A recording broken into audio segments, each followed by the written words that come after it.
Հրապարակորաթերթը գրում է մայիսի 25-ին Գյումրիում Շիրակի մարզում քարոզարշավից հետո հանրահավաքի համար քաղաքացիական պայմանագիրը տիտանական ջանքեր է գործադրել, որպեսզի չկրկնվի նախորդ անհաջող փորձը։ Մեզ պատմեցին, որ վարչական տերորի են ենթարկվել համայնքային նշանակության բոլոր կառույցների աշխատակիցները, որոնց պարտադրել են մեկ մարդու պես ներկա գտնվել Վարդանանց հրապարակում։ Մեծ թվով մարդիկ բերվել են Երևանից, որոնց 1-2 ժամ առաջ ազատել են աշխատանքից, որ Գյումրի մեկնեն, բայց հատկապես մեծ թիվ են կազմել Շիրակի մարզի այլ համայնքներից բերվածներն ու Գյումրուն հարակի ձորամասերի զինծառայողները, որոնց մի մասին ասվել է քաղաքացիական հագուստով եկեք հանրահավաքի։ Ժողովուրդ օրաթերթը գրում է. Մարդու իրավունքների եվրոպական դատարանում հայ գերիների շահերի ներկայացուցիչ Սիրանուս Սահակյան Արմդուրեյեմի հետ զրույցում անդրադարձել է մայիսի 26-ին Բաքվի վերաքննիչ դատարանում տեղի ունեցած նիստին, որտեղ քննվել են հայ գերիների, այդ թվում Արցախի ռազմաքաղաքական ղեկավարության գործերով ներկայացված բողոքները։ Անդրադառնալով սոցիալական ցանցերում տարածված տեղեկություններին, թե իբր Ռուբեն Վարդանյանը կարող է ազատ արձակվել, Սահակյանը նշել է, որ նման տեղեկություններ իրենք չունեն։ Ըստ նրա հակառակը շրջանառվում են իրականությանը չհամապատասխանող եւ հավանաբար պետական մակարդակով ուղղորդվող տեղեկություններ, այդ թվում Վարդանյանին Ուկրաինա արտահանձնելու հնարավորության վերաբերյալ։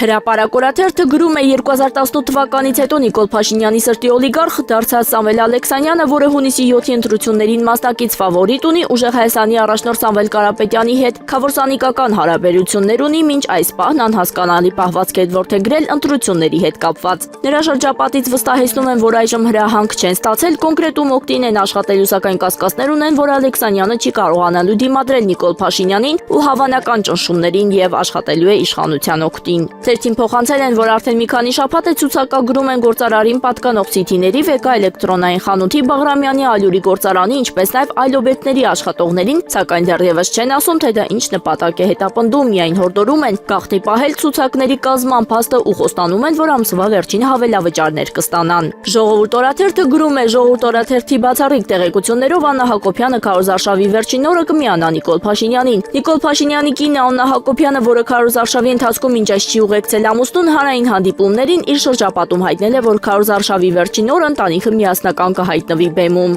Ժողովուրդ օրաթերթի տեղեկություններով այդ օրը Աննա Հակոբյանը երեխաների հետ կկանգնի Փաշինյանի կողքին, ընդգծելով ընտանիքի աջակցությունը ընտրարշավի եզրափակիչ փուլում։ Ժողովուրդ օրաթերթը գրում է. այսօր մայիսի 28-ն է Հանրապետության օրը, 1918 թվականի Հայաստանի առաջին հանրապետության անկախության հռչակումը խորհրդանշող ազգային տոնը։ Այս տարվա տոնական զորահանդեսը գործող իշխանությունների համար ոչ թե ազգային զարթոնքի ու միասնության խորհուրդ ունի, այլ վերածվել է նեղ կուսակցական ԿՊԱ-ական խրախճանքի։ Ժողովուրդ օրաթերթը կապ է հաստատել ազգային ժողովի Հայաստան խմբակցության ընդդիմադիր պատգամավորների հետ, պարզելու համար, թե արդյոք նրանք պաշտոնական հրավեր կամ ծանուցում ստացել են մասնակցելու տոնական միջոցառմանը, թե ոչ։ Պատկերը մեղմացած զավեշտալի է։ Խմբակցության եւ ոչ մի պատգամավոր տեղյակ չէր որևէ հրավերից, ու խնդիրն այն է, թե չեն նկատել, պարզապես չկա որևէ նամակ, որ նկատեն։